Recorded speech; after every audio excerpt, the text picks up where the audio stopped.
নমস্কার বন্ধুরা, আশা করি ভালো আছেন ও সুস্থ আছেন।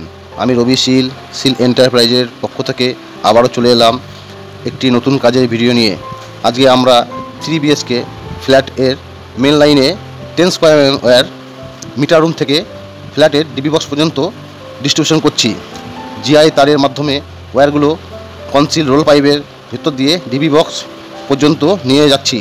ভিডিওতে কোনো ভুল থাকলে কমেন্ট বক্সের মাধ্যমে জানাবেন। দেখা হচ্ছে পরের ভিডিওতে।